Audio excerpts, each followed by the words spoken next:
downtown, but if you're out here in our western suburbs to the southwest as well, you are seeing some rain starting to fall pretty much on schedule for today. We're looking at temperatures today that will be a bit different than yesterday. They're going to come in a little bit cooler than yesterday, about 75 degrees at O'Hare, and everybody looking at pretty much the same type of thing. Up against the lake, you'll be a little bit cooler in the mid-60s or so. As we go through the day, we bring through the showers. A break as we go into Saturday. This is 10:45 in the morning, so Saturday is not lost at all. And then as we get to Sunday morning, you start to see some rain around here and rain into the afternoon as well. So we'll wrap it up with a look at the 7-day forecast. 75 today, scattered storms, and 70 tomorrow, 62 for Mother's Day with a 50% chance of showers. Brad. Ed, thank you. Now let's get to breaking news. Chicago police investigating a small fire at a home and find a woman unresponsive. CBS News' Sal Razai is at the University of Chicago Medical Center, where police say that woman later died. We don't have many details right now as this happened overnight, as you mentioned, but Chicago police are investigating the circumstances surrounding this story, which are very bizarre. We'll show you video we have of the scene that was active up until just about a couple of hours ago. This is in the 6400 block of South Damon between, it is actually near 64th and Damon. I'll say police officers on patrol noticed a small fire on the side of a house there, and near the back of the house, officers found that 32-year-old woman unresponsive. She was brought here to U of C, where she was pronounced dead. Police saying a further investigation would reveal that she had a gunshot wound to the back of the head. Still no word on that woman's identity or how she ended up dead near that home or how that fire started. We're still looking for a lot of answers this morning. Police say they are still investigating, and so far, no one is in custody. I'm live from U of C Medical Center. Sal Razai, CBS 2 News. Sal, thank you. We're learning new information about the brutal beating of a 78-year-old man from Norridge. Police say the suspect, 58-year-old Nasser Corey, fled overseas to Turkey. Surveillance video of the attack shows 3 men wearing masks on the victim's daughter's property a week ago. The victim says the group beat him behind the garage. Norridge police are working to identify the 2 other attackers. A special prayer vigil for fallen Chicago police officer Ariana Preston, who was shot and killed early Saturday morning in Avalon Park.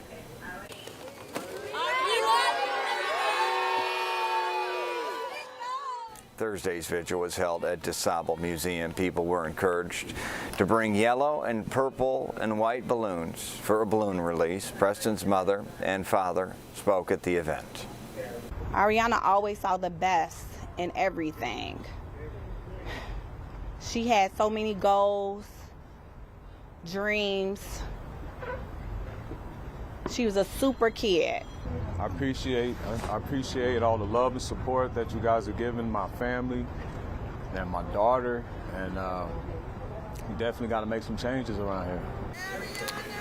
The vigil featured an hour of prayer and a memorial honoring Officer Preston's life. A federal judge in Florida temporarily blocked the Biden administration's policy of releasing some migrants without court notice in an effort to reduce crowding and Border Patrol facilities. The order took effect at the same time Title 42 expired at midnight. That pandemic-era rule allowed the U.S. to swiftly expel asylum seekers. U.S. Customs and Border Patrol says it will comply with the ruling regarding releasing migrants, which it says will lead to unsafe overcrowding as the agency faces an unprecedented swell of asylum seekers along the southern border. 60,000 migrants are waiting there, including one who came all the way from Venezuela. He says, "We lost everything. We have nothing. We are here in faith that they will let us in." Cities along the southern border, they've added National Guard and increased police presence to deal with the uncertainty surrounding the end of Title 42. Back here at home, residents in the South Shore neighborhood have filed a suit in court to block the city of Chicago from opening a new shelter for migrants. The Stream's Mugo Odigwe is at the 1st District Police Station, where many migrants are calling home. Mugo. This is actually one of several police stations throughout the city where we see migrants sleeping on the floor of the lobbies. They have little access to showers and bathrooms, but we also know that volunteers throughout the city of Chicago, they are stepping up in a big way. And a perfect example of that is this once empty warehouse over in Pilsen that has now been turned into an emergency shelter. Most of the 70 migrants who are now staying here moved out of the 12th District Police Station. And now, instead of sleeping on the floor, they have air mattresses and access to bathrooms and showers. Food is donated daily, and a barber even took time out of his day to give free haircuts. This entire effort is being led not by the city, but by dozens of volunteers. We spoke with Alderman Byron Sijko Lopez of the 25th Ward, who helped organize the volunteers that made this happen. We could not just sit and watch. We can provide some shelter until, of course, the city of Chicago, the state and federal government bring support and resources to have better conditions. And the urge to do something continues. We spoke with several volunteers who say as long as there is a need, they will continue to show up to help out the migrants. In the South Loop, Mugo Deepway, CBS 2 News. Mugo, thank you. The time is now running out on Mayor Lori Lightfoot's term as Chicago mayor. Today, Lightfoot will visit the Bronzeville Winery as part of a bus tour around the mayor's Invest Southwest and Chicago Works community development programs. And at 4:30 this afternoon, a final send-off as she leaves City Hall for the last time. On Monday, Mayor-elect Brandon Johnson will be sworn in. You can watch that inauguration ceremony live, 10 a.m. right here on the stream. You're watching the stream on CBS News Chicago. Coming up, the end of Title 42, leaving a lot of confusion and fear along the U.S.-Mexico border, and those impacts being felt right here in Chicago. Volunteers worried about being able to help new arrivals. Congressman Mike Quigley joins the stream about what he plans to do, what he wants to do after the break.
Well, I've looked right now outside, and it's going to be cloudy today, and that's going to kind of be what we're looking at for the next 3 days, including, unfortunately, Mother's Day. But it will be a great day for Mom, always to get a little respite. Meteorologist Ed Curran in the First Alert Weather Center.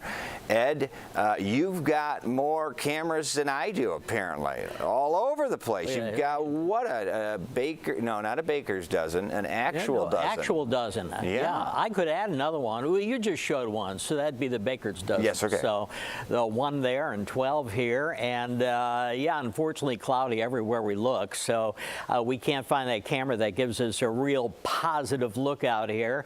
As we look downtown, we have clouds. As we look out here to DeKalb at NIU's meteorology department, you can see that there might be a little bit of a break in the clouds here, and you know, that's what we might see. You might see a little bit of sunshine splashed in here and there, together with the actual splashes that fall from the sky as we get some rain around the Chicago area. Temperatures right now 61 in Skokie, Midway 69, 67 at Elwood Park, 67 at Orland Park. Aurora has 65 degrees currently.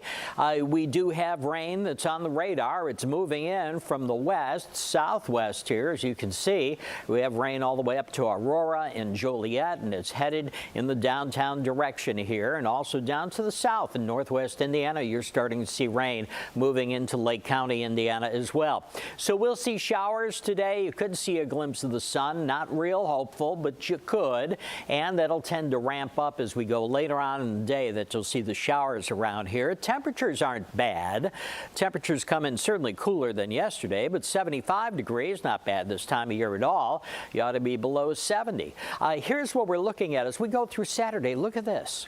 Pretty good shape around here. This is Sunday morning. So Sunday morning for Mother's Day, we start to bring in the rain here, and it's a good brunch day, a good inside day, I think. Though there will be some breaks in the action.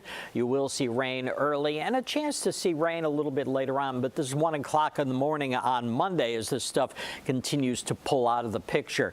So you'll see rain today. You'll see a good break tomorrow. Tomorrow 70 degrees, cloudy, might have a shower or two around. Not a big deal. And Mother's Day, showers now and then, but not a total washout. Not at all. 70 degrees for tomorrow in Chicago, so even a little bit cooler than today, but still a normal temperature, a seasonable temperature.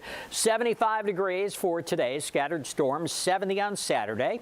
A tiny shower chance. Sunday, 50% chance of showers at times, only 62 for Mother's Day.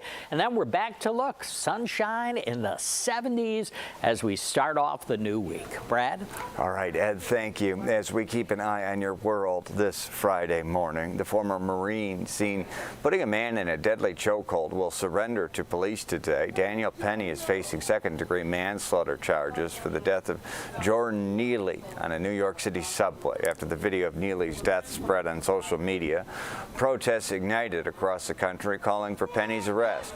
His attorneys say Penny and others acted to protect themselves 3 months after a Norfolk Southern train derailed in East Palestine, Ohio. The company now says they'll compensate some people who live near that wreckage. Payments for their homes will be offered to residents living within 5 miles of the derailment site. The company plans to sell those homes, but for less than what it was valued before the derailment. Those payments will start next year. Now check this out. New footage shows a tornado touching down in Oklahoma following a severe weather outbreak last night. It was one of several tornadoes that touched down in the area, bringing heavy rain and damaging wind and hail along with them. Thankfully, no injuries have been reported thus far. Angry residents in north suburban Deerfield are outraged about a proposed development of the old Baxter International campus. They say hundreds of semi-trucks will rumble through their neighborhood every day if the project is approved. The medical giant Baxter is nearing a deal to sell its sprawling corporate campus to Bridge International. Before that can happen, the Deerfield Planning Commission must rezone the property for industrial and recreational use. An estimated 600 trucks would drive in and out of those two warehouses every day. Neighbors worry about noise, traffic, and their health. My daughter has been hospitalized with asthma, and she's been in the ER, and I'm just really concerned with the diesel fumes and what that will do to her health. We're proposing to redevelop this land to a modern, state-of-the-art, environmentally conscious, Class A corporate campus for industrial tenants. The proposal includes a building for an undetermined recreational tenant. Deerfield residents opposed to the project plan to speak at a planning commission meeting scheduled for June. Well, you've probably heard people say that Chicago is the second biggest city for the Polish community outside Warsaw, Poland. Pulaski Day is a city holiday, after all. And CBS 2's Lauren Victory takes us behind the scenes of a new opportunity to learn some Chicago immigration history. The Back Home Polish Chicago exhibit is coming so soon. Only a few tricky tasks remain, like getting the lights just right. 6.6, so we're a little hot. Measurements are needed to preserve historical artifacts, like this wedding dress from 1947. It's made from U.S. Army surplus parachutes. The Polish bride and groom met at a Nazi forced labor camp. What's your favorite part about this room? I really like this trunk here. Curator Peter Alter tells CBS 2 planning for this Chicago History Museum exhibit began in 2015. To me, Polish it would mean... Research teams spent years gathering oral histories from Polish immigrants. People who have experienced the struggles of adapting to a new country, finding a new job, learning a new language. Interviews helped shape the entire display. 150 years of immigration hardships and victories are represented. There were even moments in doing this work where I was like, oh, I understand what my parents went through. Polish-American Joanna Bach worked as a curatorial assistant on the project. Now she'll lead tours, pointing out tiny details in the huge pieces created by local Polish artists. All of the wonderful references to the Polish community and little Easter eggs that they put in there. Don't miss what didn't make it inside, like this plaque. We discovered that it was too big to fit in the exhibition, so we put it on the outside wall. But to put it on the outside wall, that wall had to be reinforced. Is that good? Yeah. Installation alone has taken 18 months. The hard work to show the hard work of Chicago's Polish community will finish up soon. Opening day is May 20th. Lauren Victory, CBS 2 News. Our thanks to Lauren. The exhibit will stay open for 13 months. Then it travels to the Polish History Museum in Warsaw. A team there collaborated with crews on that project. Just about 7:25. You are watching the stream here on CBS News Chicago. We're going to bring in our TV friends for a quick update in just a moment. Don't go anyway. More streaming up ahead, including just a few minutes. We're live, one-on-one, with Congressman Mike Quigley. You're not going to want to miss it. When I think about growing up in Evanston, a lot of it is family. It's a real foundational feeling that's never left me. I love the commitment to surviving winter. I love the drive to always be better. I love the passion for our sports teams, taking advantage of those last warm days of summer. There's endless opportunity here to learn about each other. I feel that in this city. And I do still pinch myself when I'm driving in on Kennedy and see the skyline, unless there's terrible traffic. The CBS 2 First Alert Weather Team keeps you prepared day and night. Start your day with meteorologist Laura Bannon. Whether it's severe weather that can change your life or inconvenient weather that can change your day, you'll know before you head out the door. And end your day with Chief Meteorologist Albert Ramon. We make sure you know what weather's headed your way tomorrow, so you'll be prepared before your head hits the pillow tonight. Keeping you prepared around the clock. The First Alert Weather Team, only on CBS 2. I want you to find. I believe in not just talking about change, but being part of the change. And how I think you do that is you impact our youth. You'll find me all the time out in the community. You'll find me mentoring. You'll find me there, hoping to inspire our youth in the city. We have a responsibility to go into our neighborhoods, to go into our community centers, to talk to our young boys and girls, and to be there.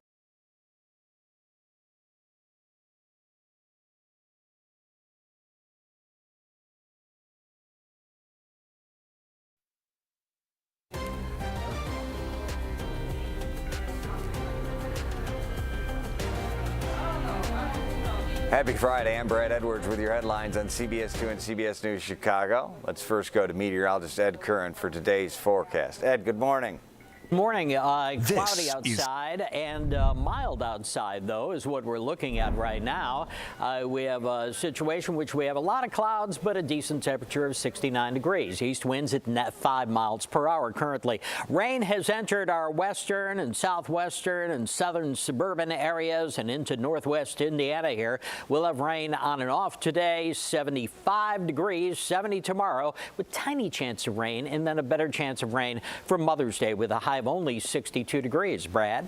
Ed, thank you. Let's get a quick check of your travel times right now on this Friday before Mother's Day Eve. And there you're looking at the map right now. Of course, a couple typical gummed up areas. That's where they typically are, but overall not that bad for a Friday morning. 2 people are dead after a pair of gunmen fired into a crowd. Police say 2 men drove down West 61st Street, got out of a car, and shot 5 people who were outside on the front lawn of a home. 2 men, 20 and 26 years old, were shot and killed. 3 others, including 2 teenagers, were also hurt. Bond has been set at $800,000 for 26-year-old Denise Solorzano. She's facing charges in several baseball bat attacks. Video captured by a neighbor's home security camera shows one of them, the suspect attacking a woman who was pushing a baby stroller. Her attorney says she has significant mental health issues. I'm Brad Edwards. Thank you for joining us this Friday morning. We're live on the stream right now. Join us over there. Have a great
And good morning to you. Today is May 12th, Friday. Thanks for streaming with us. I'm Brad Edwards. We want to get right to one of our top stories. Overnight, Title 42 officially expired. It was a holdover from the pandemic, allowing officials to expel migrants, including asylum seekers, at the border to stop the spread of COVID-19. Another iteration may be on the horizon, unsure right now. That said, right now, several Illinois lawmakers are pleading for federal government for more funding. 9 signed this letter right here as we're expecting another surge of migrants in Chicago. One of the 9 who signed this letter, and one of the people leading that charge, is Congressman Mike Quigley, representing Illinois' 5th District. That includes the north side and several western suburbs. Late night in Washington, D.C., late night home, up early with us on the stream this morning. We appreciate it, Congressman. Thank you for joining us on the stream. Thank you. Good morning. Let's get right to it. How dire is this need to get more money from the federal government to care for these migrants here in Chicago? You know, it's absolutely critical. Mayor Lightfoot was correct in calling it a crisis. Obviously, there's some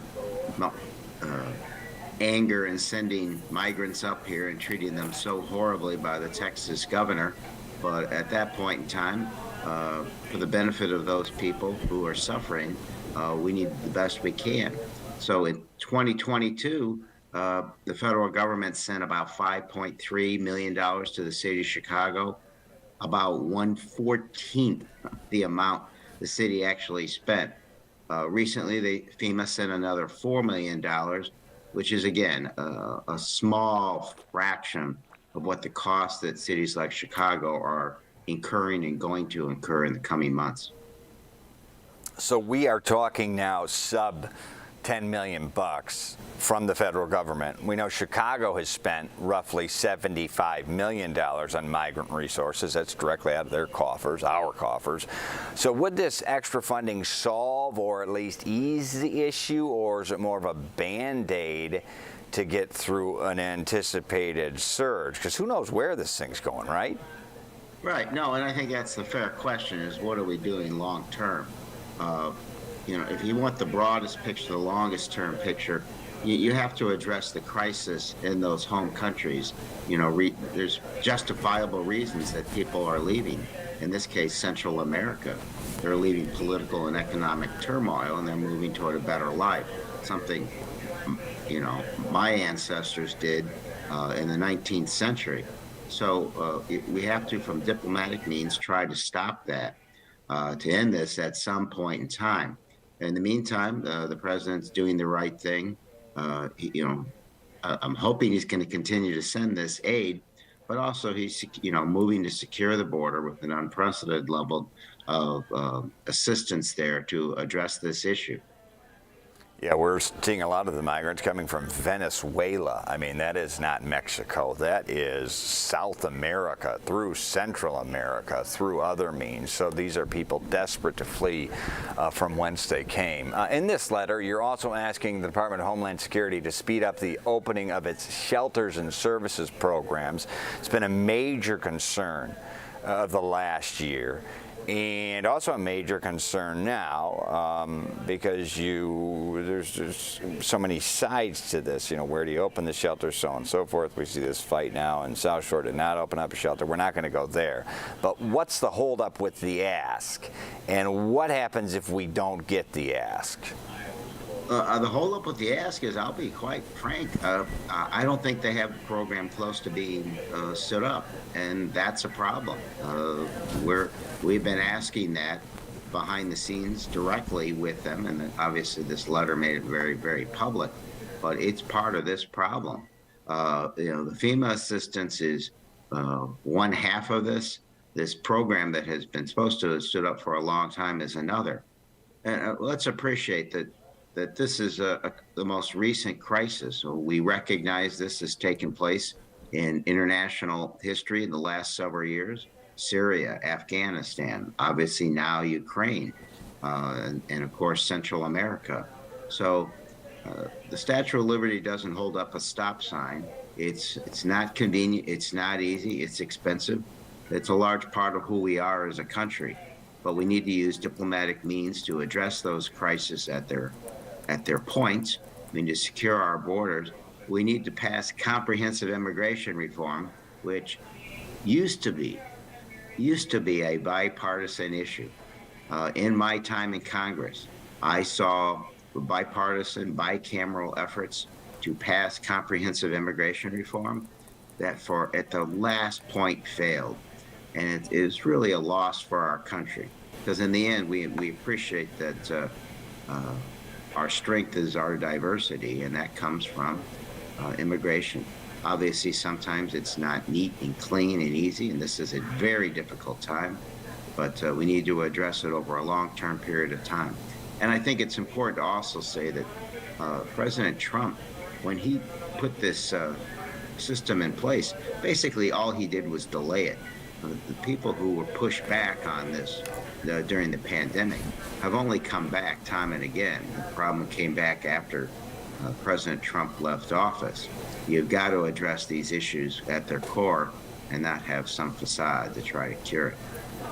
Yeah, the Statue of Liberty, of course, says, welcome your huddled masses yearning to breathe free. This was, of course, a Trump administration initiative, first of all, but the buck now stops with the Biden administration. Are you saying his administration has failed here? Look, they're meeting several crises at once. They helped lead us out of a pandemic and the extraordinary economic woes that come with it. I give the Biden administration great credit for a great number of things, passing legislation that we were waiting a generation to do, from infrastructure to the first major bill to address climate change. He united NATO in the war in Ukraine with the Russian invasion. So I just think they haven't gotten us where we need to get yet on aid to cities like Chicago and New York with these two programs to help address this crisis. So they've got a lot on their hands, and I hope he can help us a little quicker than is happening now. I have met these refugees. The thing that strikes me is it's looking into our own past, right? When my ancestors came here, what they wanted to do was find jobs, be part of the American way, the pursuit of happiness. When I talk to these young people who come across, they want to work. And that's, I guess, one of the final points the administration could get on as quickly as possible is helping them achieve work permits, give them something to do. They want to do what we all do, and that's to work hard, pursue the American dream, provide for their families, and give their children an opportunity that they didn't have. One final question for you, Congressman. We do appreciate your time this morning on a quick layover and sleep deprivation. I have on my desk a statement from you and several of your colleagues back in September of last year. In it, it says Chicago has a long history of welcoming immigrants who have come to the United States in pursuit of a better life. We have welcomed these migrants no differently. Now we're overwhelmed. It has really tipped. We've gone from sanctuary city to city in crisis because we were a sanctuary. What's the end game? All right. Look, the end game nationally and internationally has to be to resolve these crises at their focal points. Secure the border. President Biden is now talking about, and put in system a process in which people have to apply for asylum before they come to the border using Title VIII, not allowing them into that border. But part of that is helping those. Again, we have welcomed through the history of this United States into Chicago. There were some times when it was ugly and it was uncomfortable and it was expensive. And there were groups that didn't always welcome everyone in our somewhat troubled past here. Leading to Chicago, we have to remember it had its issues. When a lot of migrants came here in the earlier century, Chicago became the most segregated city in the United States. So we have welcomed them. We've had our issues. We always overcame them. We still have a lot of work to do in that regard. And we're seeing it play out today to an extent. Yeah, sometimes the greatest problems and crises lead to actual solutions. Congressman Mike Quigley, we appreciate all your time this morning. Thank you for joining us, and we appreciate your hard work on this issue and hope to have you again back soon on the stream. Congressman Mike Quigley, thank you. Thank you. Thanks. Live look outside right now, and It is cloudy there, but a pretty look at the city right now. Meteorologist Ed Curran is in the First Alert Weather Center now for a check of your forecast. Ed, what's on tap? My mother would like to know. Yeah, unfortunately, some rain is on tap both today and on Mother's Day, and a tiny chance on Saturday. But at least for now, we're mild outside. 69 degrees at O'Hare, 66 in McHenry, and 66 degrees at Joliet. Here's where the rain is right now. You see moving up into the area, creeping toward the Chicago metro area. Just a little at a time here. It's out toward Aurora and down at Lake County, Indiana, and coming up this way. So we'll see rain today, and you'll see some breaks in the rain, however, but showers and possibly a thunderstorm as well as this rain lifts through the Chicago area. And as it does, we'll hold on to some mild temperatures, 75 degrees, a little bit above the norm. Not as warm as yesterday, but a little bit above the norm, with rain picking up a little bit later on as we go through the day. So here's the way you're looking as far as your 7 days concerned. Today, 75 with some scattered storms, and shower chance on Saturday is very, very tiny. But then for Mother's Day, 62 degrees and a 50% chance of rain.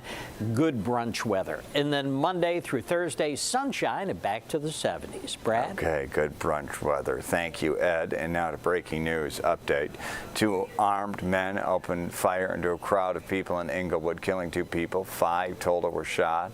This morning, we're learning more about the moments just before those shots were fired. Dozens of shell casings line 61st Street. Bullets shot straight through the front windshields of cars parked outside. Toys, scooters pulled from the crime scene where families were there enjoying the beautiful day. Police say 2 men drove down West 61st, got out of a car, shot 5 people who were outside of a front lawn of a home. 2 men, 19 and 26 years old, were shot and killed. 3 others, a man, a woman, and a teenager, are expected now to be okay. Obviously, with the nice weather, there were several individuals from the block gathering, enjoying the nice weather. Vehicle pulled out. At least 2 individuals exited that vehicle and fired several rounds down the street. Family and friends counseled each other at the shooting scene. Neighbors say they heard rapid gunfire go off and ran for cover. Police say it's not clear if the victims were the intended targets or if they were caught in the crossfire. A man charged with a stabbing at Pritzker Park in the Loop is scheduled to appear in bond court today. 27-year-old Elvis Benacourt is charged with 2 felony counts of aggravated battery. Police say he stabbed and seriously injured a 37-year-old man Tuesday night at the park near State and Van Buren. A witness helped police arrest the suspect a few minutes later. Well, it only took seconds, but a Humboldt Park man realized too late that a simple flash of a light almost cost him his life. Police say on Tuesday around 3 a.m., 2 people tried to cut the catalytic converter from a neighbor's parked car near Rockwell and Division. Surveillance video shows Alberto Colon at the upper right corner of the video flashing a light at the suspects from his second-story window. Harmless gesture he thought would scare off the thieves, but it led to a person shooting at him. I never thought flashing a flashlight would result in getting shot at, nor, just thinking of what could have happened. I have little ones here. God forbid one of them ran to the window to look outside. And the fact that, Man alive, although the thieves didn't get away with a catalytic converter, they still caused damage to the car. This water arc for a landmark is a favorite in Streeterville, but the iconic Centennial Fountain connected to it is broken, has been closed for 3 years. Neighbors are fed up. 1 year ago, they sent a letter to Alderman Brendan Riley and to the Metropolitan Water Reclamation District. We followed up and found the water office doesn't plan to start work for 2 more years, blaming supply chain issues. It's just totally unacceptable that it's been off this long. This should have been fixed within a year or 2. It should have been working last year. Neighbors hope to continue to pressure and that will speed up any of the delays. As Teacher Appreciation Week continues to close and comes to a close, CBS 2 is giving a shout out to some of your favorite educators. This is Wheeling High School, where teacher Erin Peterson, her student Lauren, says she's been her biggest supporter since day one. As her running coach, Lauren says she supported her like she was her own and says she can always rely on her. And here's teacher Erin Ludwig when Elk Grove Village High School student Marcel Pons writes, she is the best culinary teacher a student could ever have, adding she knows how to spice it up in class. No pun and pun intended. We thank all of our teachers. Keep it here in the stream. Jackie Kostick, our stream queen, going to join us after the break.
Welcome back to the stream. We are now joined by one of our favorites, four-star BFF of the stream, Jackie Kostick. Jackie, what do you have brewing for us today? We know it's fun and enlightening and things we should know. Yeah, and I think this morning, Brad, I'm going to try to make you and me and everyone in Chicago grateful for our style of potholes in Chicago. Oh, okay, try me. Because there's a town in Florida where they were also having a bit of a pothole problem. So they sent some stormwater crews into the pipes, into the underbelly of the city, and this is what they found. So first you see the eyes of the alligator is that rolling robot. Yes, it was not people, it was a robot from the city's stormwater crew approaching. They come face to face. The 5-foot gator slowly backs up and stands his ground for a moment before flipping around and taking off down the pipe. That pursuit went on for about 340 feet until the robot got stuck. I don't think it was a gator that got stuck. This is in Oviedo, Florida, a city just outside of Orlando. So we've got potholes, but at least we don't have gators. Well, Mother's Day is still 2 days away, but if you need some help knowing what not to get your mom and what to get your mom, well, we've got you covered with some of our favorite moms from the CBS 2 newsroom. I don't want anything that would have me produce a chore. So you don't need to send me my favorite cleaning supplies. You don't need to give me a vacuum, any appliance, not on this day. I do not want a robe. I have 3 robes. I'm good. I am cozy, comfy, everything. No, please no robes. Do not get your mom another coffee mug. I would say not what not to get your mom, but what not to do. I would suggest that you don't buy a gift and then have the alert sent to Alexa or Amazon, because then she'll see it, because I'm getting Nike shoes for Mother's Day. I would say a good gift for a mother's on Mother's Day is just a card. because it's from the heart. You're able to write inside that card what you really look from your mom, what she's been to you throughout the years, what type of person your mom is. And cards last forever. 5. Oh. I mean, I love it. That was a hard out. Yeah. Jackie, what did you get? Well, your mother's probably watching. Actually, my parents are going on a trip, but they live in Florida, so. Okay, so what'd you get her? Oh my gosh, Brad, you just put me on put the you on the spot, point. and I mean, this is a stream. I know. I'm sending a card. Yeah, I was there though. She had a big milestone birthday. Plus, don't you got a bunch of junk at her house she wants out of it? Yeah, exactly. So our managing editor, Beth, she had the last piece of that package, and it was so funny because she said that what she wants from her 2 adult daughters is for them to come to her house and clear out all of their stuff, which is something that my mom would love me to do every time I'm there. Hold on, I see Ed Curran. What's up, Ed? Is Ed Curran going to give you something? A mug. That is great. Okay. I was wondering what Ed was doing. Oh my gosh, with our branding and everything. Thanks, Ed. Well, that's great. He's got a new branding mug. Well, actually, no, it's not a new. It's not. We got new branding now, so.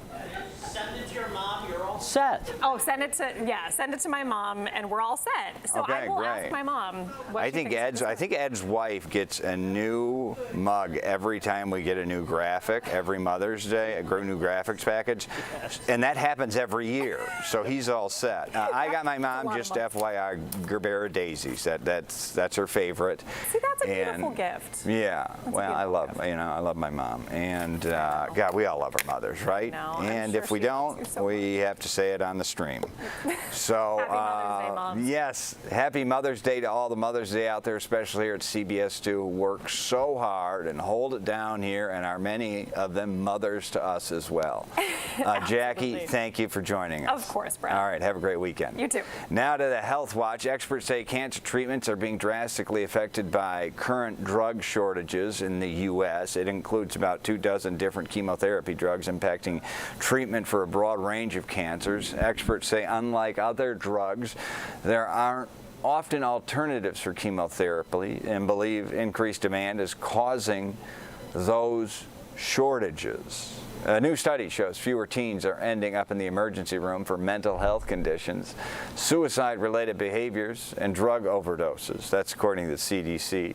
During the fall of 2021 and 2022, they noticed a drop in ER visits by children from ages 12 to 17. However, concerns remain, especially for teen girls who experience these conditions at higher rates than boys.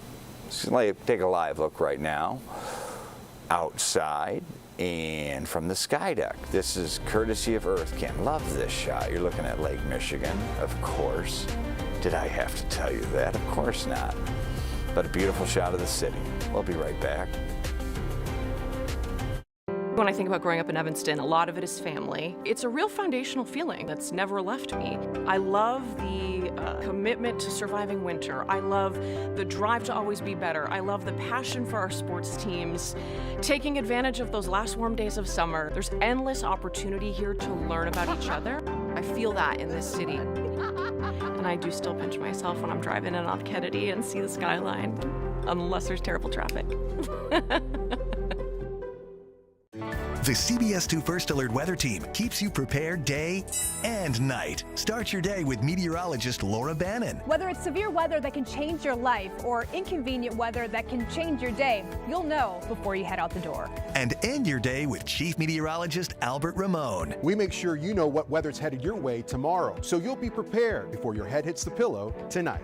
Keeping you prepared around the clock. The First Alert Weather Team, only on CBS 2. I want you to find. I believe in not just talking about change, but being part of the change. And how I think you do that is you impact our youth. You'll find me all the time out in the community. You'll find me mentoring. You'll find me there, hoping to inspire our youth in the city. We have a responsibility to go into our neighborhoods, to go into our community centers, to talk to our young boys and girls, and to be there for them. And that's so important to me. At the CBS Evening News, we focus on solutions, finding solutions.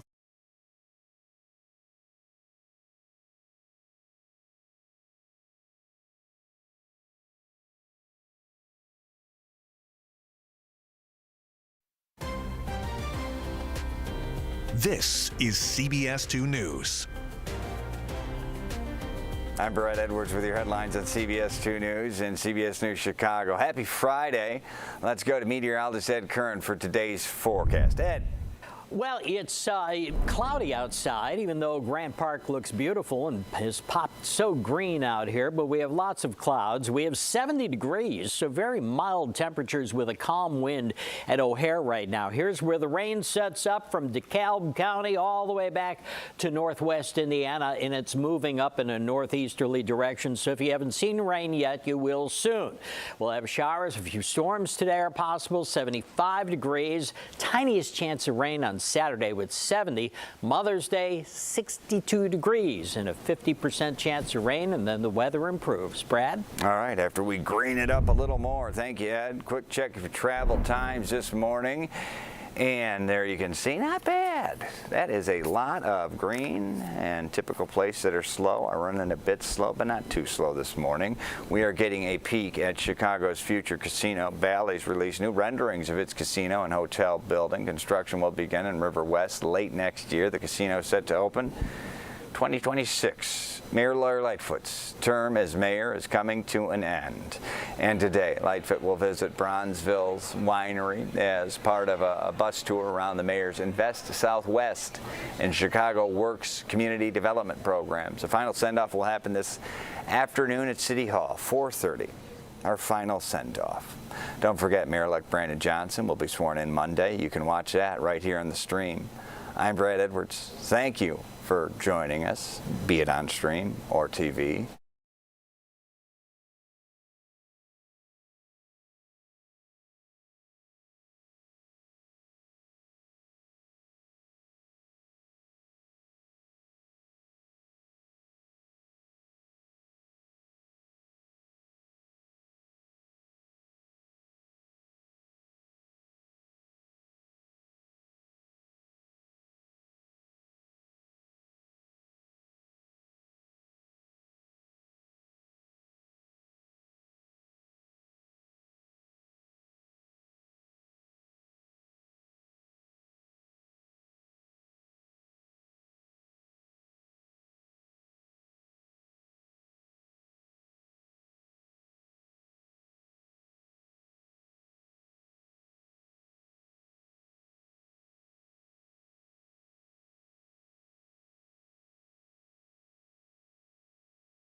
This is CBS 2 News. Top of the hour, 8 o'clock. The house fire leads to a homicide investigation overnight, while Chicago police are calling the circumstances strange. And Chicago Mayor Lori Lightfoot continues her farewell tour today, ahead of Mayor-elect Johnson's inauguration Monday. How she plans to spend her final day before leaving City Hall for the last time. Good Friday morning to you. It is May 12th, 2023. I'm Brad Edwards. We do appreciate you streaming with us here on CBS News Chicago. Let's take a live look now at Millennium Park and City looking good today. Probably a little, I don't know what kind of cloud that is. What is it, Ed? A little cirrus hanging over us? It's a total guess. I don't remember clouds that much, but Ed Curran can fill us in with First Alert weather from the First Alert Weather Center. Ed, we have been spoiled the past couple days, and now comes, and it's not really payback, but hey, this is what we got to deal with. Yeah, it's hey, it's one of those things. You know, you got to get a little rain in here, help to grow things this time of year, and yeah, we have a pretty solid stratus deck, I would say, out here of clouds overspreading the city. Even though it's very mild outside, we do have the clouds, and in some places we do have some rain that's falling. I'll show you that in a second. Calm winds, 70 degrees currently at O'Hare, and we're looking at 66 degrees up at McHenry and Rockford, and 65 at Rochelle, and 67 at Ottawa, 66 at Joliet and at Kankakee, 70 at Midway, along with that 70 we showed you at O'Hare, and 67 degrees at Valpo.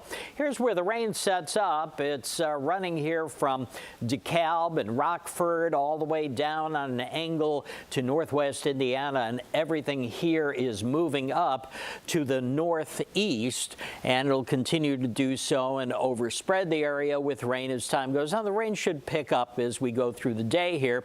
You'll see showers and maybe a thunderstorm or two as well. So right now the rain sits down to the southwest of the city. It's moving up this way, and by this way I mean into the city itself. So everybody will see some rain eventually. Now the good news is, after today's rain, which comes in during the day here, this 1:30 in the afternoon, you still have rain showers, maybe a thunder shower. This is Saturday, 10:45 in the morning. We're in great shape, and we have the possibility to pop a shower here and there, one tiny one down here as you can see, but for the most part we're rain free. Just a lot of clouds around on Saturday, and then Sunday morning, and here's as we approach sunrise on Sunday, you start to see the rain coming into the Chicago area here. Some heavy downpours possible in areas as well. Maybe a break during the day, and then 3:15 we start to see another batch moving in, but a lot of this stuff stays out of the city. So here's your 7 days. 75 today, scattered storms, and 70 tomorrow with a shower chance that's really tiny. And then Sunday, about 50% coverage of showers with 62 degrees, and then sunshine and back to the 70s Monday through Thursday. Brad? Thank you, Ed. New restrictions are now in effect at the southern border. The administration says new rules are designed to help stop a massive influx of migrants seeking asylum and creating a humanitarian crisis along the border and here in Chicago. It comes as residents in the South Shore neighborhood go to court to block the city from opening a new shelter for migrants, and as other residents reach out to help those already here. CBS 2's Jermont Terry talked to some of those volunteers.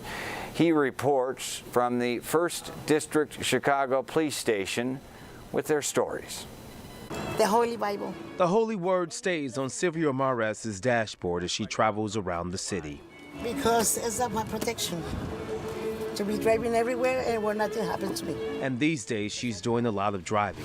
Just look how her SUV is stacked with food and clothing. Your car is packed with donations. Yes. Because everyone has seen what you've been doing. Yes. Exactly. And they want to help. Yes, and they want to help. For weeks now, she's driven to various Chicago police stations providing essentials to asylum seekers who arrived in Chicago. Todos están ellos muy bien, gracias a Dios. This group is at District 4 on the south side. It was 3 families first of 10. They've been in here for 10 days. Her volunteer mission goes well into the night. A few days ago, we spotted her helping more migrants from Venezuela. Our cameras saw close to 30 people sleeping on the floor at CPD's District 5, many afraid to leave. They don't know where to walk to because they don't know the area. This week, more busloads of migrants, adding to the 8,000 Chicago has already welcomed since September. Y luego cuando te veo, digo, hello. Hello. Herminia Vanna is also volunteering. She spends time teaching the children English. I don't want them to be so far behind. Muy bien. Yet, as the federal government figures out the border issues, they're here regardless if you want them here or not, they're here. Volunteers say we must show compassion. How long are they going to be all cramped like a bunch of sardines? It's not right. Our Jermont Cherry reporting. Volunteers tell him that they will continue to help out as long as people are sleeping in police lobbies. We're learning new information about the brutal beating of a 78-year-old man from Norridge. Police say this man, the suspect, 58-year-old Nasser Khoury, fled overseas to Turkey. Surveillance video of the attack shows 3 men wearing masks, one of the victim's daughter's property. That's where they were a week ago. The victim says the group beat him behind the garage. Norridge police are working to identify the 2 other alleged attackers. More than 600 stolen catalytic converters were found in southwest suburban Worth, making it one of the biggest busts in the country, according to Cook County Sheriff. On Sunday, officers spotted all the stolen catalytic converters through the fence of a Worth Township backyard while checking out on an alarm. One man is facing a felony charge of possessing a stolen vehicle, buying and selling the converters without a license. Now to breaking news. Chicago police investigating a small fire at a home find a woman unresponsive. And that's just the beginning of the story. CBS News' Sal resides at the University of Medical Center in Chicago, where police say the woman later died. We don't have many details right now as this happened overnight, as you mentioned, but Chicago police are investigating the circumstances surrounding this story, which are very bizarre. We'll show you video we have of the scene that was active up until just about a couple of hours ago. This is in the 6400 block of South Damon between, it is actually near 64th and Damon. I'll say police officers on patrol noticed a small fire on the side of a house there, and near the back of the house, officers found that 32-year-old woman unresponsive. She was brought here to U of C where she was pronounced dead. Police saying a further investigation would reveal that she had a gunshot wound to the back of the head. Still no word on that woman's identity or how she ended up dead near that home or how that fire started. We're still looking for a lot of answers this morning. Police say they are still investigating, and so far, no one is in custody. I'm live from U of C Medical Center. Sal Razai, CBS 2 News. Sal, our thanks. A special prayer vigil for fallen Chicago police officer Ariana Preston, who was shot and killed early Saturday morning in Avalon Park.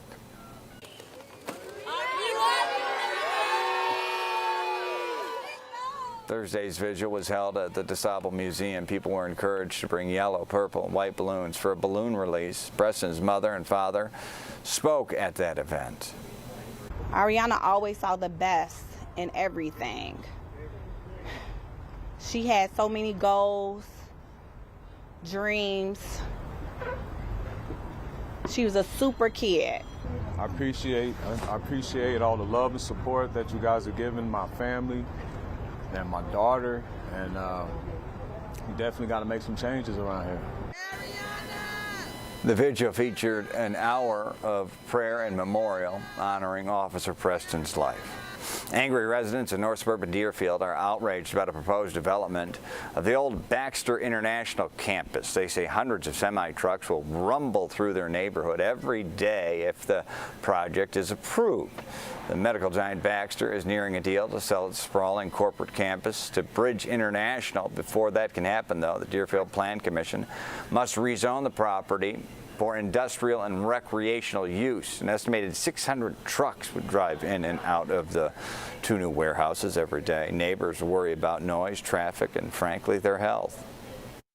My daughter has been hospitalized with asthma, and she's been in the ER, and I'm just really concerned with the diesel fumes and what that will do to her health. We're proposing to redevelop this land to a modern, state-of-the-art, environmentally conscious, Class A corporate campus for industrial tenants.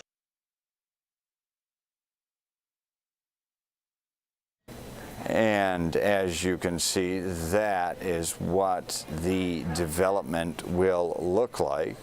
And those residents say they will continue to protest it, the project plan, and they plan to speak at the next Plan Commission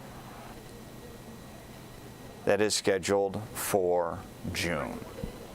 This water arc, remember that?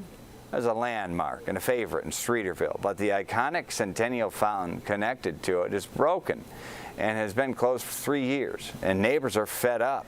1 year ago, they sent a letter to Alderman Brendan Riley to the Metropolitan Water Reclamation District. That was also from Alderman Brendan Riley. We followed up and found the water office doesn't plan to start work for more than 2 years, blaming supply issues.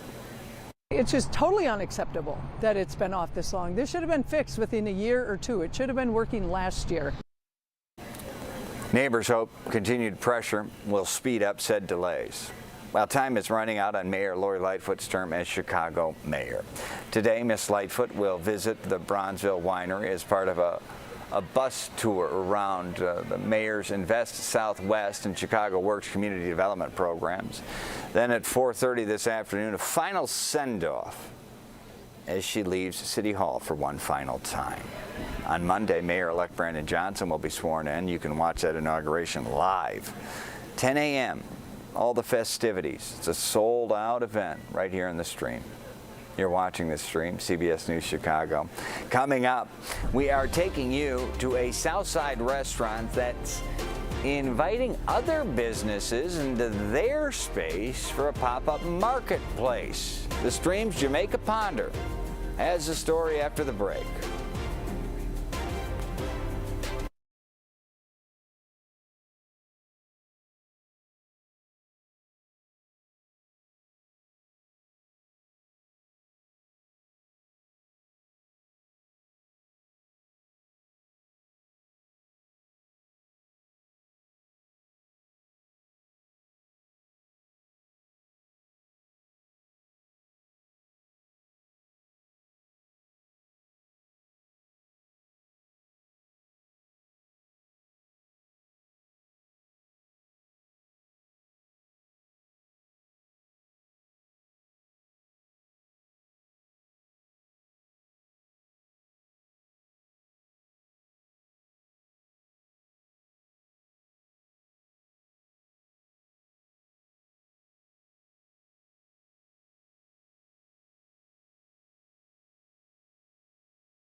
Good Friday morning, and thank you for joining us on the stream. I'm Brad Edwards. I've been fighting for 4 years for everyday Chicagoans, gummed up by bogus water bills and bloated bureaucracy.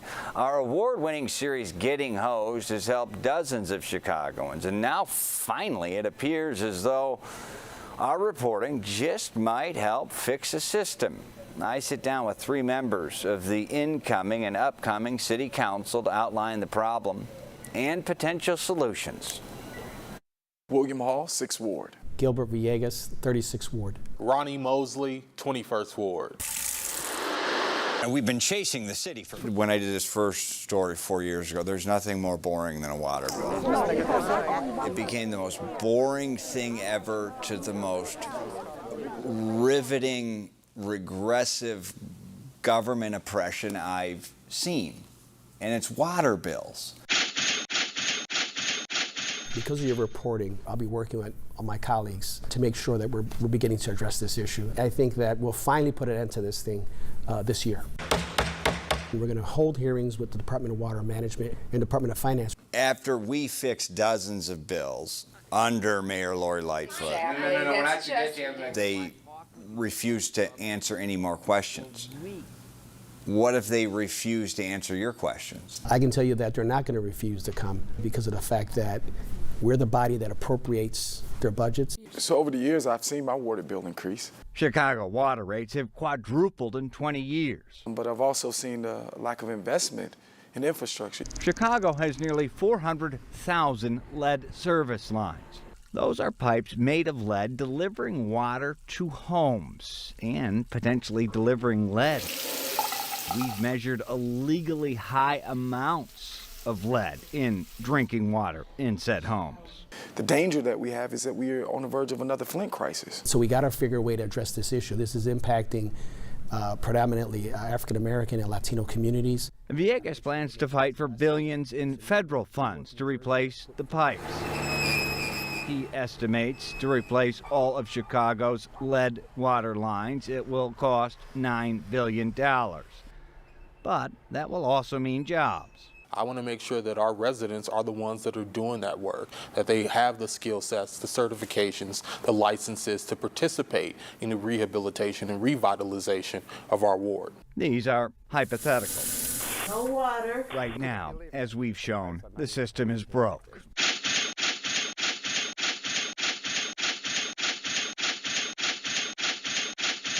Those the bills we fixed. One common thread through all of our victims, which are dozens over 4 years, is that the city doesn't care.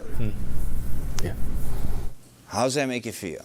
I think that the new administration is going to be the next mayor of the greatest city in the world. A lot more welcoming of this change because of the fact that it's affecting everyday working families. Other side of the sword is that tells me Mayor Lightfoot's team, herself, her administration, was not working with you. They were not working with us. Is that a correct assessment? Yeah, that's a correct assessment. Villegas spearheaded a study that found departments are siloed. They don't speak to each other. It's a crippled bureaucracy. To making sure that we have the technology in place. He's now undertaking what might be a $500 million tech upgrade to fix that, to which Alderman-elect Hall says, when you hear upgrades and we hear investment, that's usually code word on the backs of those who are residents. And I thank you for having the conversation, but again, residents are not going to, and they should not have to pay for misery due to mismanagement of infrastructure and water.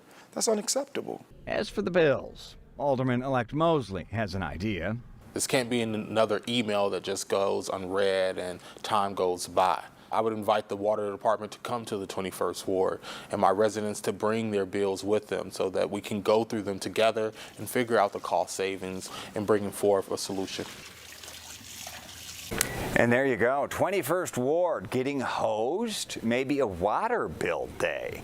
We'll keep you posted. And it's not just bills. All agree it is a safety issue. Too many generations, too many kids drank too much lead-laced water. That can lead to a lifetime of cognitive issues. Villegas' call for City Hall hearings is a huge step, one not taken before. Much to tackle. Those hearings could happen within weeks. As we keep an eye on your world this Friday, the former Marine seen putting a man in a deadly headlock and a chokehold will surrender to police today. Daniel Penny is facing second-degree manslaughter charges for the death of Jordan Neely on a New York City subway. Defense attorneys say Neely was threatening passengers and that Penny and others acted in a way that protected themselves. Protests have ignited across the city calling for Mr. Penny's arrest. 3 months after a Norfolk Southern train derailed in East Palestine, Ohio, the company says they'll now compensate some people who live near that wreckage. Payments will be offered to residents living within 5 miles of the derailment site. The company says they'll also pay the difference in home sales if it sells for less than what it was worth before the derailment. Those payments will start next year. New footage shows a tornado touching down in Oklahoma following a severe weather outbreak. It's one of several tornadoes that hit the area Thursday night, bringing heavy rain, damaging wind and hail. So far, no injuries reported there. Now, truth be told, we should always say that, right? That's a newscast. But it's also the name of a restaurant at Chicago's campus, and they're opening their doors to other small businesses in the neighborhood, inviting them to promote their products as a part of community-based pop-up events. The Stream's Jamaica Ponder reports from Hyde Park. Their Southside pop-up artisan market was created with the intention of giving business owners an opportunity to engage with the community and giving community members a chance to come out and see what these small, local businesses are all about.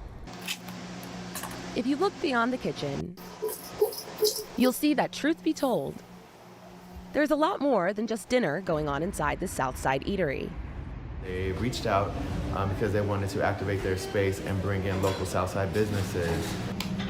Peter Gaona, founder and owner of Reform School Fashion and Accessories, and Jamaica Harper of Red Elephant Candle Company are 2 of 5 local business owners appearing in the Southside Artisan Pop-Up Series at Truth Be Told. Being on the University of Chicago campus, there's so many people from all over the world right here at Hyde Park, and it just gets more eyes on your product, more visibility. And for small businesses, Jamaica says partnerships like this don't come by often. It's rare happenings, but more is good, because there's so many amazing small businesses here that no one knows about. The university, restaurant, and participating artisans are working to create stronger connections between Southside businesses and the folks living there.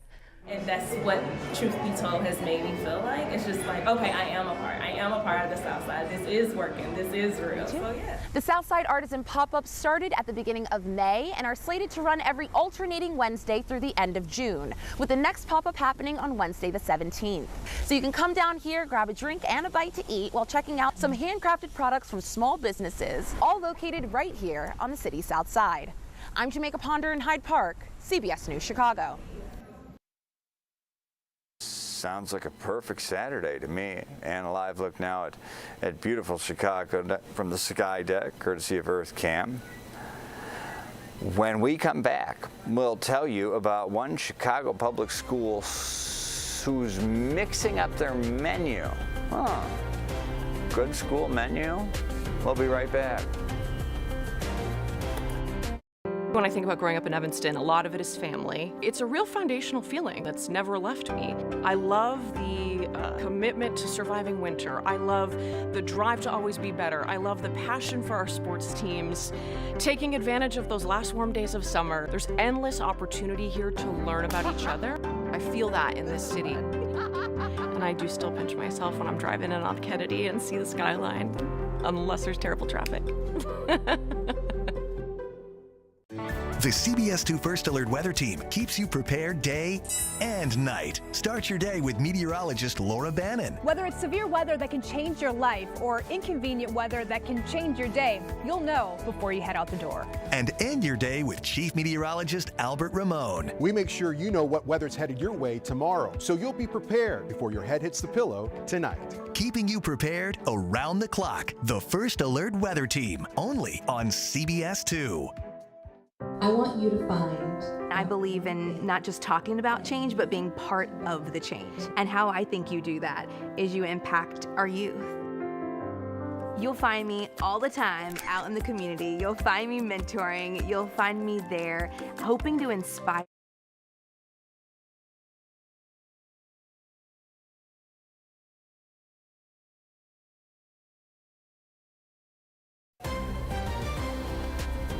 This is CBS 2 News.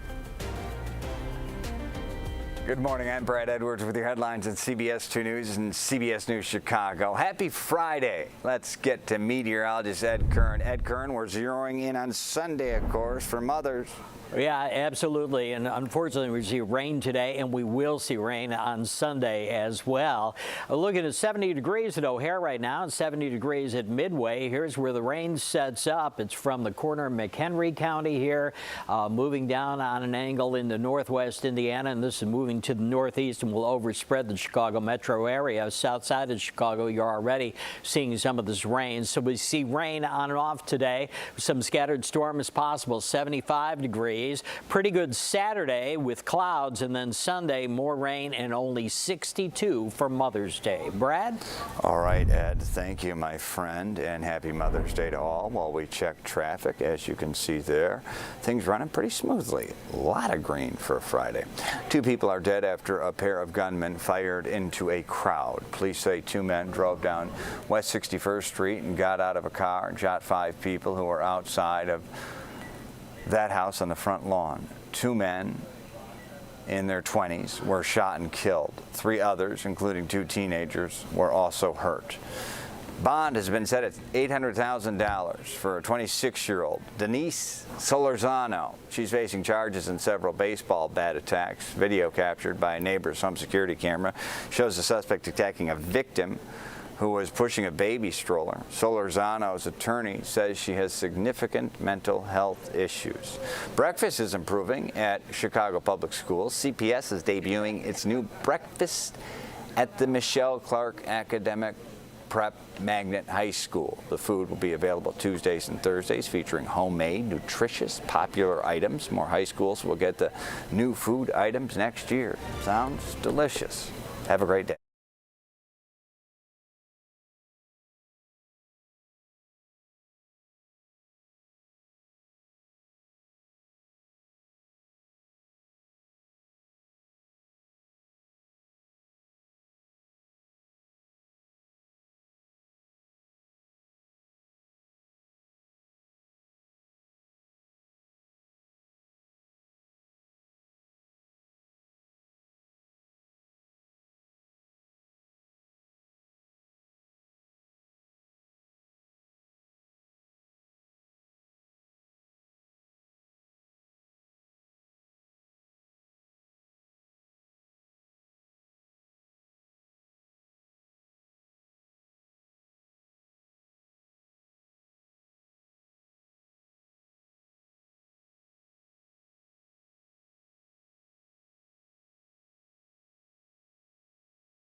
This is CBS 2 News.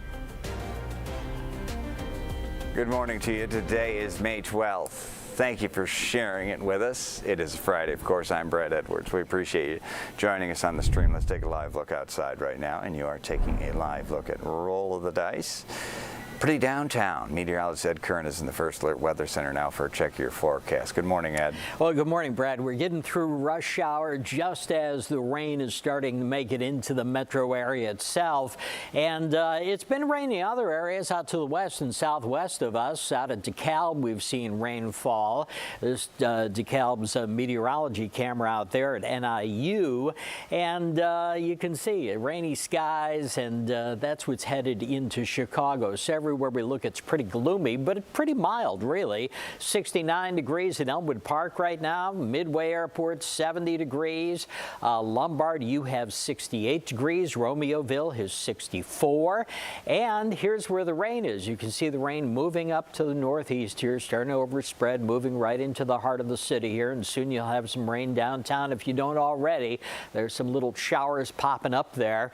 And it's overspread northwest Indiana, and there's more rain that's on the way as we go through our day. So you'll see rain today, maybe a thunder shower or two later on. Temperatures get up to a decent level in the middle 70s, about 75 degrees, scattered storms, very warm, humid conditions. Tomorrow, on Saturday, we see a nice break in the rain here. And then on Sunday morning for Mother's Day, we see more rain that moves in, and then rain later in the day as well. So kind of rainy on Mother's Day. Today, probably most of the rain you're going to see. Tomorrow, 70 degrees, mainly cloudy conditions, but the outside chance of a shower here and there. 70 degrees for a high tomorrow. And then 62 for Mother's Day, so the coldest day of the next 7. And then we're back to sunshine in the 70s, Brad. Ed, thank you. Federal judge in Florida temporarily blocked the Biden administration's policy of releasing migrants, some of them without court notice, in an effort to reduce crowding in Border Patrol facilities. The order took effect at the same time Title 42 expired at midnight. That pandemic-era rule allowed the U.S. to swiftly expel asylum seekers. U.S. Customs and Border Patrol say it will comply with the ruling regarding releasing migrants, which it says will lead to unsafe overcrowding as the agency faces an unprecedented swell of asylum seekers along the southern border. About 60,000 migrants are waiting there, including Alejandro Gonzalez. He says, "We lost everything. We have nothing. We are here in faith that they will let us in." Cities along the southern border have added National Guard and increased police presence to deal with the uncertainty around the end of Title 42. Back here at home, residents in the South Shore neighborhood have filed a suit in court to block the city of Chicago from opening a new shelter for migrants. The stream's Mugo Odigwe is at one police station where many migrants are calling home. Mugo. This is actually one of several police stations throughout the city where we see migrants sleeping on the floor of the lobbies. They have little access to showers and bathrooms, but we also know that volunteers throughout the city of Chicago, they are stepping up in a big way. And a perfect example of that is this once empty warehouse over in Pilsen that has now been turned into an emergency shelter. Most of the 70 migrants who are now staying here moved out of the 12th District Police Station. And now, instead of sleeping on the floor, they have air mattresses and access to bathrooms and showers. Food is donated daily, and a barber even took time out of his day to give free haircuts. This entire effort is being led not by the city, but by dozens of volunteers. We spoke with Alderman Byron Sitchko Lopez of the 25th Ward, who helped organize the volunteers that made this happen. We could not just sit and watch. We can provide some shelter until, of course, the city of Chicago, the state and federal government bring support and resources to have better conditions.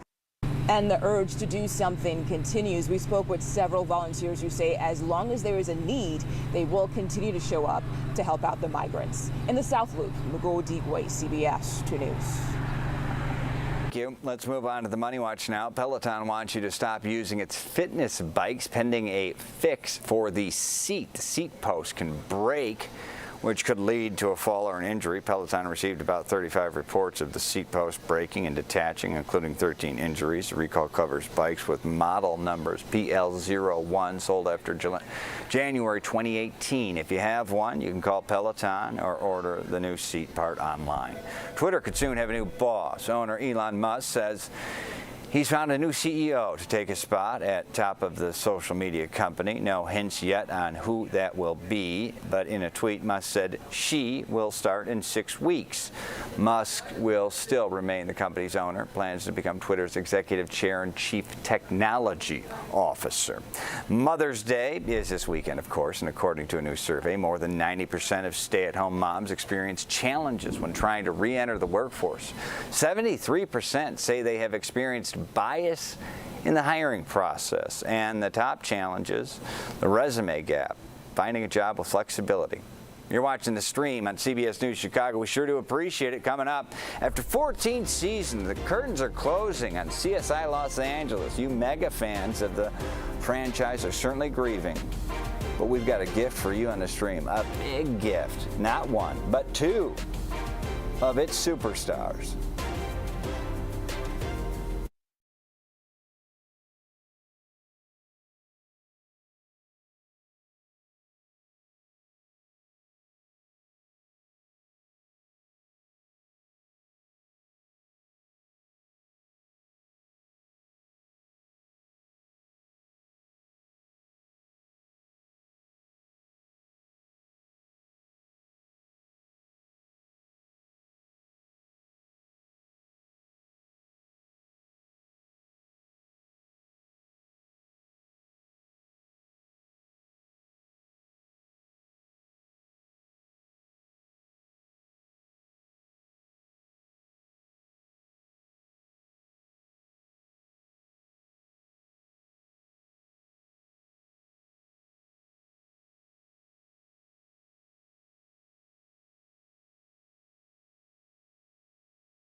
Welcome back to The Stream. I'm Brad Edwards. We sure do appreciate joining us. We shed a tear this morning. It is the final countdown for NCIS Los Angeles. As for 14 seasons, the show is coming to an end.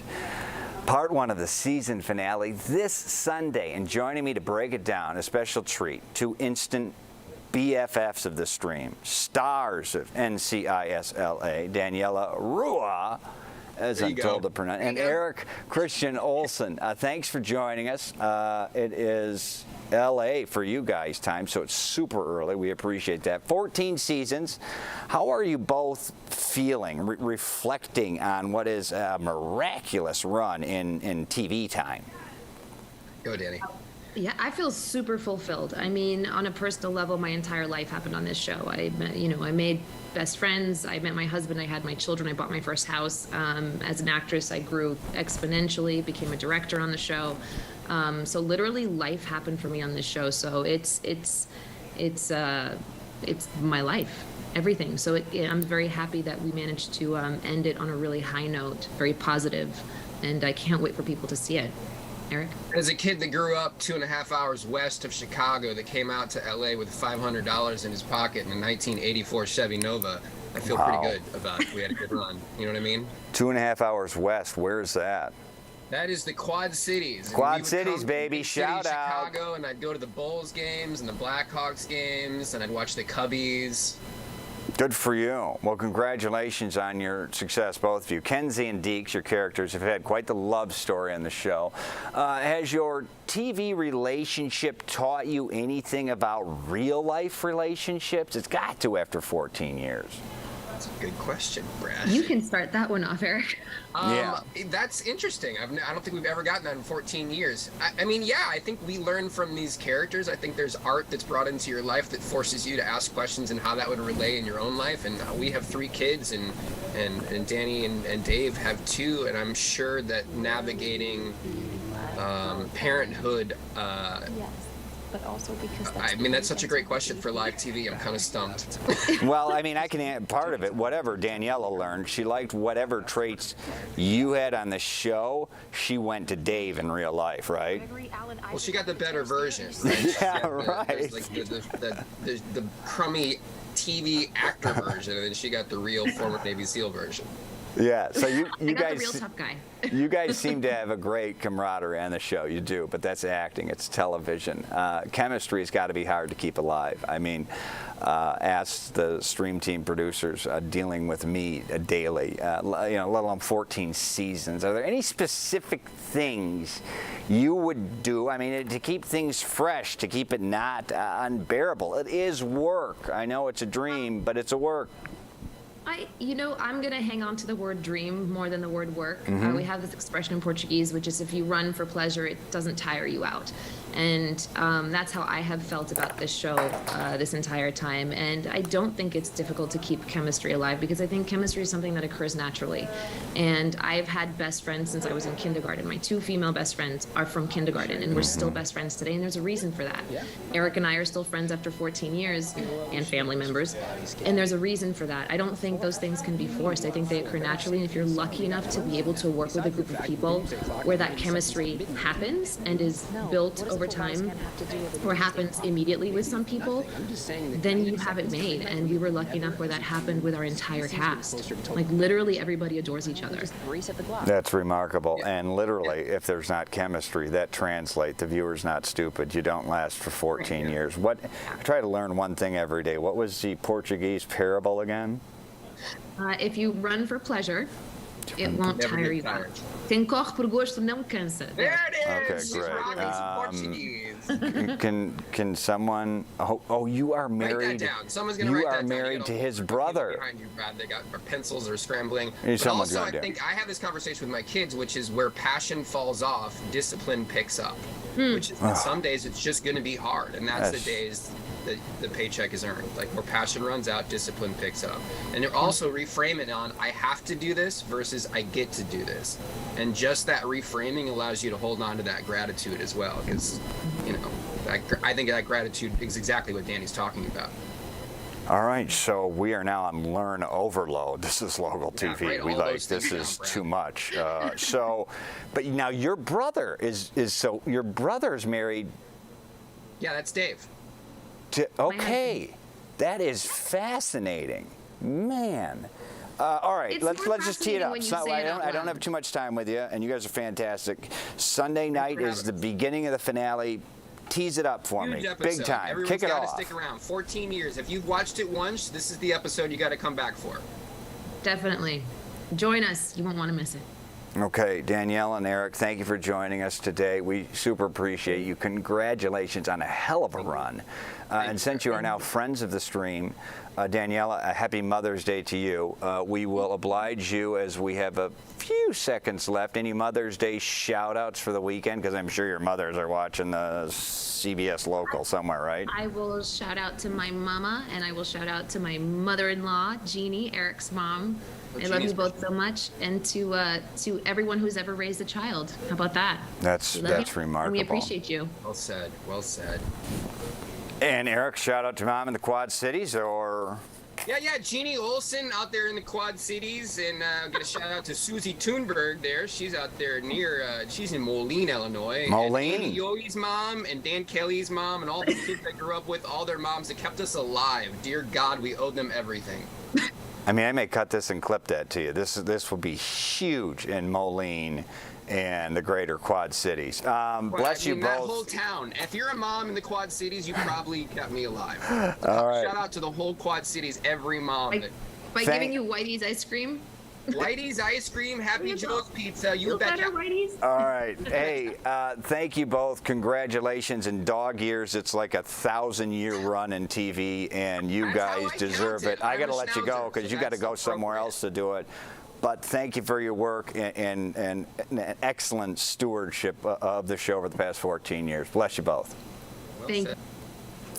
Looking ahead to Monday's inauguration, remember, it's not just a new mayor, but a host of new city council members as well. I sat down with two of the rookies and a veteran to talk about a topic I've been concerned with for years and whatever else was on their minds. William Hall, 6th Ward. Gilbert Villegas, 36th Ward. Ronnie Mosley, 21st Ward. We invited all 50 aldermen to sit down, talk about water bills. And we've been chasing the city for... Our epic series, Getting Hose, has fixed this many bad bills.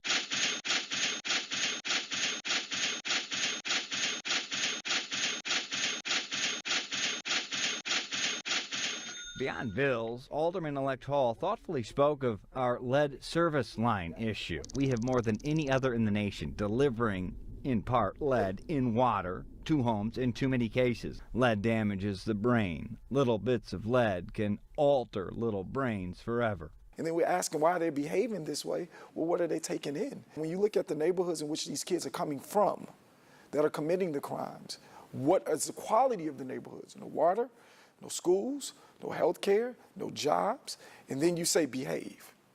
Two wrongs don't make a right. That's dangerous. Since these three answered the water bill call, we gave them the floor, their wants, needs, promises as we kick off a new chapter. The 6th Ward, we want a safer ward that includes a strategy working with police. Secondly, an investment in mental clinics. We have methadone clinics, but no mental clinics in our ward. The 6th Ward was very supportive of Brandon, and I think that collectively we will give them a chance, give them space to lead. And then last but not least, building together. I mean, you know, 21st Ward is next door, and then, I mean, we have so many different voices and new faces, but we all have the same commitment, which is a better Chicago. I promised the 21st Ward that we'd be a safe and thriving ward, but I'm thinking about the residents who are just surviving right now, and they deserve a better quality of life. They need police service that will respond in a timely fashion and have beat integrity. That's something that I've heard from businesses and residents alike, that we need beat integrity back. We need to make sure that our resources in our communities are being utilized to their fullest potentials. We're not going to defund the police. We're going to make sure that we're funding them at the proper level, but we also need to make investments in the root cause of violence. We're going to be accountable. We're going to deliver city services, and we're going to make sure, lastly, that we're making efforts to get economic development up and running. During this pandemic, we saw that there was an issue around violence. This is the best city in the world, and we got to change that narrative, and I think with a new city council and a new administration, we'll be able to do that. Next season's NFL schedule finally out, and the Bears have been deemed ready for primetime with 4 night games, including twice on Thursday. These days, it's not just about the when and where the games take place, it's how creative teams can be in their big reveal. All right, we got 17 orders coming in. Fire 12 brats, extra cheese. Yes, sir. Who puts cheese on a brat?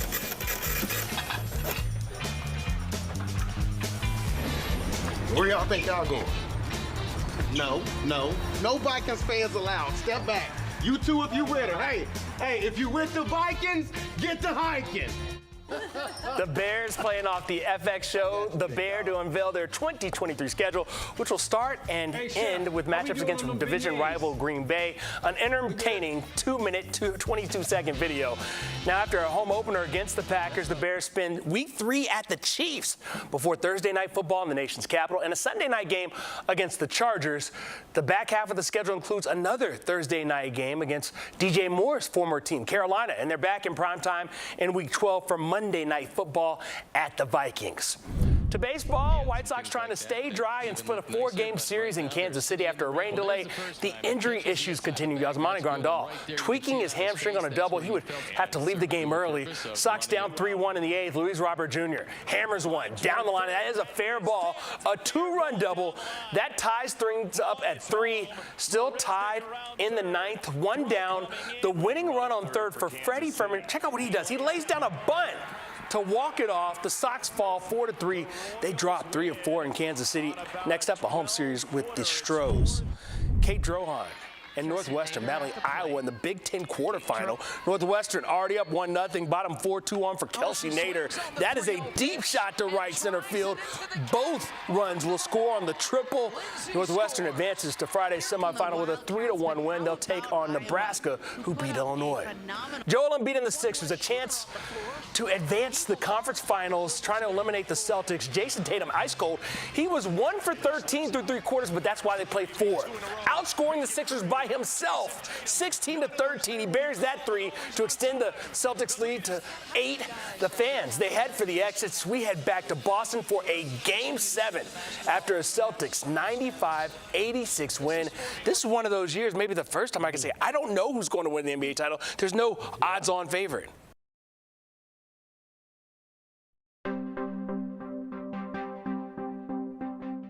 When I think about growing up in Evanston, a lot of it is family. It's a real foundational feeling that's never left me.